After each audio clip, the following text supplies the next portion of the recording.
con el alto auspicio de Megavisión.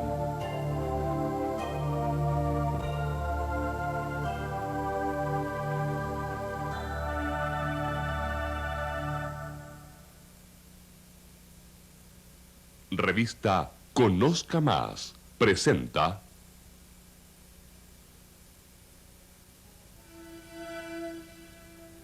OVNIs, el enigma pendiente.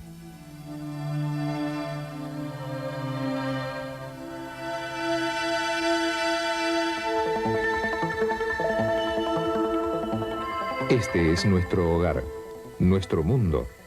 En él nacemos, sentimos, luchamos, amamos y morimos.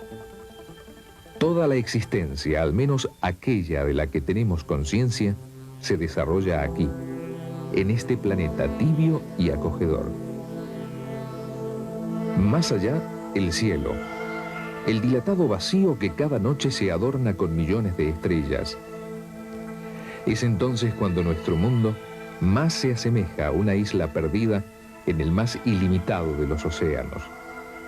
No es extraño que el hombre se haya sentido solo y en su mente fraguara la idea de que al otro lado de las nubes no existe más que el silencio de un helado universo ausente de vida.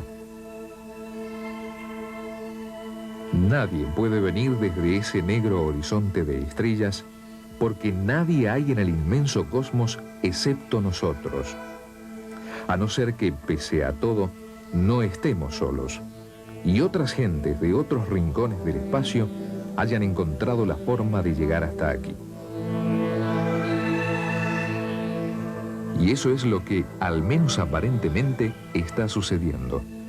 A falta de otro término más descriptivo, utilizamos el de ovnis, objetos voladores no identificados, para referirnos a lo que miles de testigos en todo el mundo cuentan haber visto.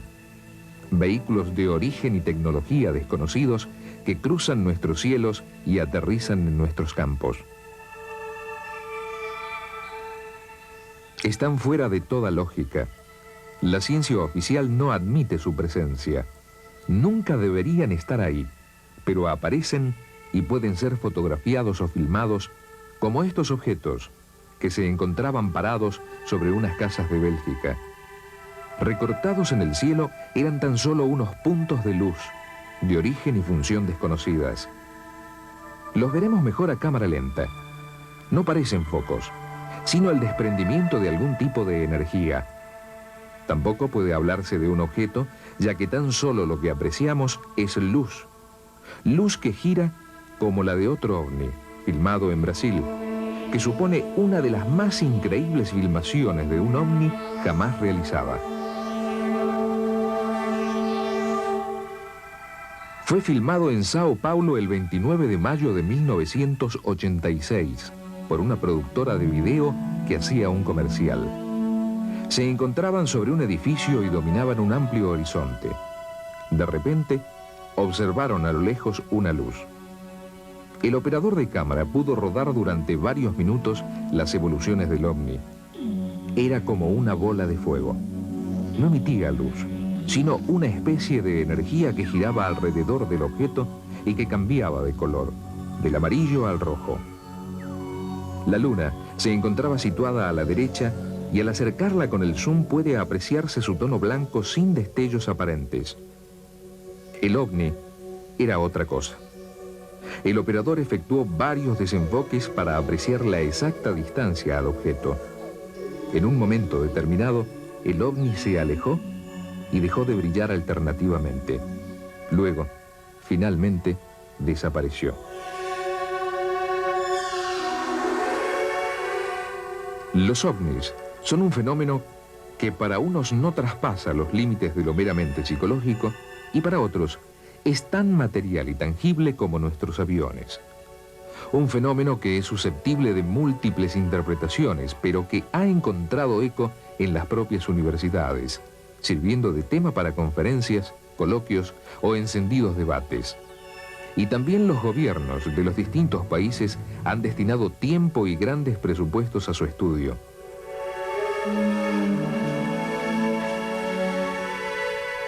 Todos los científicos e investigadores admiten la existencia de los ovnis, ya que no todas las personas pueden identificar todo lo que surca los cielos. La polémica surge cuando se intenta interpretar los fenómenos. Para los escépticos, los ovnis son producidos por histerias de masas o nervios de guerra, trampas de personas que buscan publicidad, personalidades psicopatológicas e interpretación errónea de objetos conocidos y explicables racionalmente.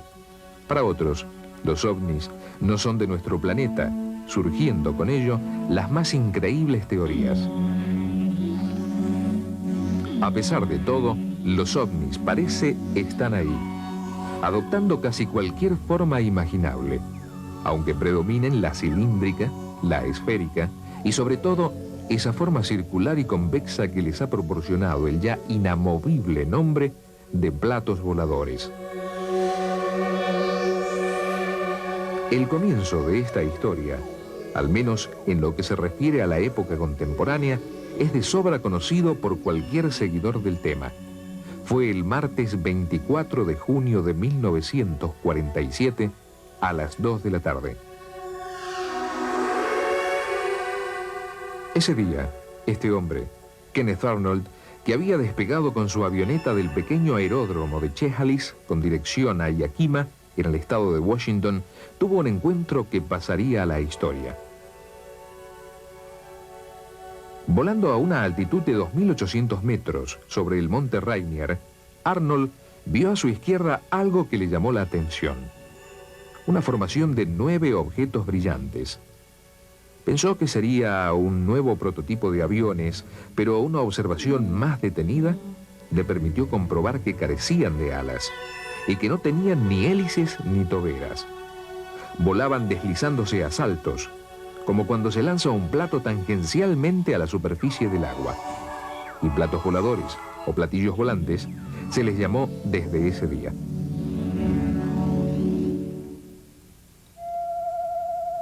En realidad no fue ese el primer avistamiento. 3 días antes, una patrulla de guardacostas de la isla de Maury, también en el estado de Washington, vieron 6 ovnis de enormes dimensiones. 2 semanas después, un reportero del Louisville Times de Kentucky obtenía esta fotografía, probablemente la primera que se publicaba en un periódico. En ella se ve claramente el rastro luminoso dejado por 2 ovnis de forma circular. Durante ese año y los siguientes, aquellos misteriosos objetos prodigaron sus apariciones, a veces con descaro, como si estuvieran interesados en ser vistos, y otras fugazmente, sobre zonas apenas habitadas, en una especie de juego cuya razón desconocemos y que aún, casi 50 años después, continúa. Los testimonios se multiplicaron y pronto no fueron decenas, sino decenas de millares las personas que decían haberlos visto. Para los norteamericanos no era una novedad. Años antes, en 1942, Los Ángeles había sido sobrevolada por un grupo de 15 objetos desconocidos durante las primeras horas de la madrugada, sobre los que se dispararon miles de proyectiles antiaéreos sin resultado alguno. El gobierno de los Estados Unidos, ante la avalancha de avistamientos ovni, creó equipos especializados para estudiar todas las denuncias y, más que nada, la posible defensa del país ante prototipos aéreos de potencias enemigas. El más importante fue el denominado Libro Azul, para el que trabajaron renombrados científicos, el FBI, la CIA e investigadores especiales de las Fuerzas Armadas. El proyecto Libro Azul definía el término ovni como objeto aéreo que por su ejecución, características aerodinámicas o rasgos inusuales no se conforma a un tipo conocido de avión o misil o no puede ser identificado como objeto o fenómeno conocido. Sus trabajos se desarrollaron entre los años 1947 y 1965, estudiando un total de 10.147 observaciones ovni. Tras todos esos años, los encargados del proyecto emitieron un veredicto. no parece existir evidencia verificada y plenamente satisfactoria de que algún caso se encuentra fuera de la estructura de la ciencia y tecnología conocidas hoy en día. Para los responsables del Libro Azul, la mayoría de las visiones de la gente no eran naves espaciales extraterrestres, sino estrellas brillantes, globos, satélites, cometas, bolas de fuego, naves aéreas convencionales, nubes en movimiento, regueros de vapor, misiles, rayos, luces de búsquedas, reflejos del sol en pájaros o bandadas de patos, señales aisladas de radar, fuegos artificiales y llamaradas.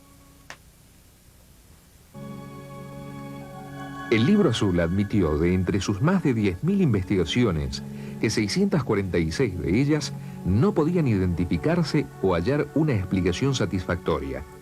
Además, muchos de los casos explicados aportaban bases suficientes para la incredulidad. Todas las investigaciones realizadas por el proyecto Libro Azul no sirvieron para que el asunto de los ovnis fuera archivado y el propio gobierno de los Estados Unidos inició nuevos estudios.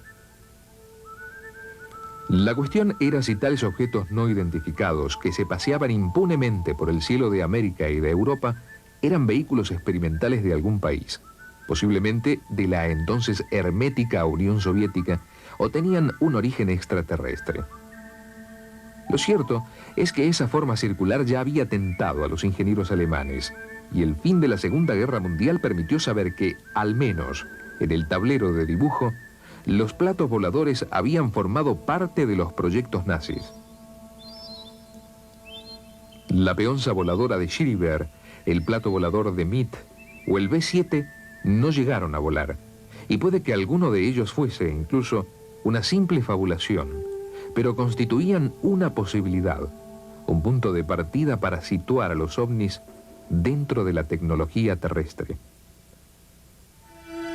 Los mismos norteamericanos fabricaron dos prototipos de forma sensiblemente circular, el B-173 y el XF-5B-1, destinados a las fuerzas navales y rebautizados por los pilotos con el nada romántico nombre de tortillas volantes. No aportaban ventaja alguna sobre los aviones de forma convencional, y el proyecto fue abandonado. Lo mismo sucedió con el Avro-Avrocar, una especie de helicóptero compacto destinado a alcanzar los 480 kilómetros por hora, pero que apenas consiguió elevarse unos metros sobre la pista de prueba. Muchos años después, los ingleses diseñaron el Skyship, cuyas pruebas, en un hangar del Real Centro Aeronáutico de Cardington, estamos viendo. Es un modelo a escala. De haberse completado el proyecto, el Skyship hubiera medido 220 metros de diámetro. En realidad, se trataba de un globo de helio y no de otra cosa. Nunca pasó de la fase de prototipo a escala que recogen estas imágenes. Decididamente, la forma de plato en nada se concilia con los métodos de propulsión al uso, ya sean hélices o toberas, y la aerodinámica, que ha avanzado extraordinariamente en los últimos 40 años, se mantiene fiel al esquema clásico, con alas más o menos atrevidas, timones más o menos grandes y motores más o menos potentes. La razón es simple: las leyes aerodinámicas y los sistemas de propulsión conocidos no permiten demasiadas variaciones. Lo que llamamos ovnis parece ser algo radicalmente distinto. Se trata de vehículos movidos por una energía para nosotros impensable, que se comportan como pequeños planetas más que como naves y cuya capacidad de maniobra supera lo que el más fantasioso de los ingenieros terrestres pudiera imaginar. Sin embargo, a pesar de las evidencias y de los millones de testigos, los ovnis siguen sin ser aceptados como una realidad para aquellos que anteponen las leyes físicas conocidas a los hechos, cuando estos vulneran el orden científico establecido. Su argumento fundamental es que en el sistema solar no existe otra posibilidad de vida inteligente que la terrestre, lo que situaría el origen de los ovnis en planetas de otros sistemas estelares. En el caso sumamente improbable de que hubiese otras especies inteligentes en el universo, las distancias a recorrer son tan inmensas que aunque las naves alcanzaran velocidades fantásticas, tardarían siglos o milenios en llegar hasta aquí. Y el argumento sería válido si ese universo se rigiera únicamente por las leyes físicas que el hombre conoce en la actualidad. La propia NASA se ha visto afectada por los ovnis, pudiéndolos fotografiar varias veces junto a los cohetes lanzados al espacio en los proyectos Skylab, Gemini 4, Gemini 5, Gemini 7, Gemini 12, Apolo 11 y Apolo 12. Numerosos astronautas, tanto rusos como norteamericanos, afirman haber tenido encuentros con objetos o luces no identificadas. Si bien los científicos son reacios a admitir la presencia de los ovnis, la NASA, por si acaso, en la sonda Pioneer 10 fijó una placa de aluminio con una capa de oro, donde se representaban un hombre y una mujer proporcionalmente dibujados junto a la sonda y unas líneas con 14 púlsares, la frecuencia del átomo de hidrógeno y el Sol con sus planetas, con indicación clara del punto de partida de la sonda para que cualquier ser extraterrestre que pudiera interceptarla conociese su procedencia. La saga de los contactados se inició con este hombre, George Adamski, un norteamericano de ascendencia polaca que el 20 de noviembre de 1952 entró en contacto con un presunto venusiano de larga cabellera y aspecto angelical. Su historia es increíble, por eso los investigadores del fenómeno ovni le dieron la espalda. Sus fotografías, tomadas en el transcurso de numerosas citas, resultaron demasiado perfectas para ser auténticas. Aquellas naves, con una cúpula dotada de ventanillas procedentes de otras gigantescas de forma cilíndrica, parecían excesivamente teatrales, como lo eran los mensajes que recibía de sus amigos extraterrestres, preocupados por las pruebas nucleares y los destrozos ecológicos sufridos por el planeta. Parece evidente que se trataba de un engaño, entre otras cosas porque Venus no resulta un planeta confortable para ningún ser vivo, por muy angelical que sea su apariencia. Pero, ¿era Adamski el que pretendió engañar a la gente? ¿O era él la víctima de un engaño y se limitaba a transmitir lo que ellos, los supuestos venusianos, le contaban? No es una posibilidad a desdeñar, porque en 1954, dos niños ingleses obtuvieron esta borrosa fotografía de una nave que a primera vista recuerda a las de Adamski y cuya semejanza se hace patente en esta proyección ortogonal realizada por el ingeniero Leonard Kramp. Este es Edward Meyer, un contactado suizo tan controvertido como lo fuera Adamski en su tiempo. Su contacto se inició el 28 de enero de 1975 a las 2:12 de la tarde en las inmediaciones de Hinwell, en el cantón suizo de Zurich. Desde esa fecha ha mantenido más de 100 entrevistas con ellos, obteniendo innumerables fotografías y filmaciones. Adaptados a la época actual, los tripulantes de estas naves no dicen proceder de nuestro sistema solar, sino de mucho más lejos, de un planeta llamado Erra, del sistema Taigueta en la Pléyades. Su mensaje es también más coherente, puesto que no pretenden adoctrinarnos, sino simplemente que nos vayamos acostumbrando progresivamente a su presencia. Hablan del hiperespacio y del espacio sin tiempo, y afirman que es posible recorrer distancias interestelares en pocos minutos. En las filmaciones obtenidas por Meyer, puede verse cómo esas naves desaparecen de un fotograma a otro, coincidiendo con lo que afirman muchos testigos que describen la repentina ausencia del ovni que estaban contemplando como una brusca desaparición sin más. Son las mejores filmaciones y fotografías obtenidas hasta ahora, y por ello, las que más se han estudiado. La posibilidad del trucaje siempre ha estado presente en todos los investigadores que han hablado con él y que han examinado las pruebas. Aunque han pasado 20 años, nadie ha conseguido desprestigiarle. La simpleza de su cámara de fotos y de película de 8 milímetros abre un enorme interrogante sobre cómo un hombre que le falta un brazo pudo falsear las tomas. Y no son pruebas superficiales, como este ovni filmado que no se mueve mientras el aire agita las ramas del árbol. O como este otro, que aparece detrás de las ramas de un árbol haciendo imposible el modelo a escala. O como este otro, que en un momento determinado de su trayectoria refleja sobre la cúpula la luz del sol. Las fotos de Meyer han sido sometidas a todas las posibles investigaciones que la técnica puede aportar. Meyer es el último gran contactado por el momento, pero es solo la punta de un iceberg. Cada día surgen nuevos casos de avistamientos. Casos para los que la ciencia no ha encontrado una explicación convincente. Por eso, el caso OVNIS sigue siendo un enigma pendiente. Con el alto auspicio de Megavisión.